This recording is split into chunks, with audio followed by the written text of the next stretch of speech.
শালা মদন পাল নামের লোকটা যে কে বুঝতে পারছি না। আমাদের কাছে আদিবাসী তেলটা অর্ডার করেছিল। আমি তো চিনি না, সামনে কাউকে জিজ্ঞেস করে দেখো।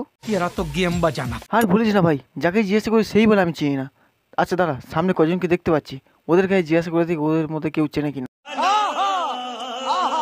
মালটাকে দেখে মনে হচ্ছে পুরো গাঁজাখোর। যদিও মালটাকে না পাই তাহলে এদের কাছে এই মালগুলো বেচতে চলে যাবো। आप कौन? आपका क्या नाम है?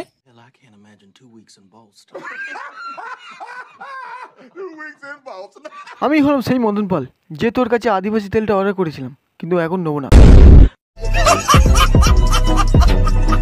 কেন রে শালা, তোর জন্য আমি হিমালয় পাহাড় পার করে এসে মালটা ডেলিভারি দিতে এলাম, আর তুই আমি বলছি নেবো না। মালটা নিয়ে নাও কাকু। এই ভাই বলে কোনো কাস্টমার মাল নেবে? মালটা নিয়ে নাও কাকু, একটু ভালোভাবে বুঝিয়ে বলতে হবে তো।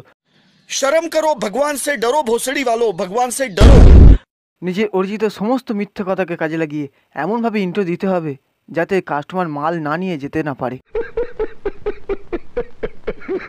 এই যেমন ধরো ভেজাল মালকে আমরা অরিজিনাল বলে চালিয়ে দেবো, কিন্তু এমনভাবে মিথ্যে কথা বলবো যাতে কেউ ধরতেও না পারে। ये बात तो गलत नहीं है। এই আদিবাসী তেল আমার চাই না। মাল নেবো না মানে? শালা অনেক দূর থেকে আমরা অর্ডারটা নিয়ে এসেছি তোদেরকে দেবো বলে, আর যদি না নিস। আরে শালা, এটা মাগলে আমি রণবীর কাপুরের মতো হতে পারবো?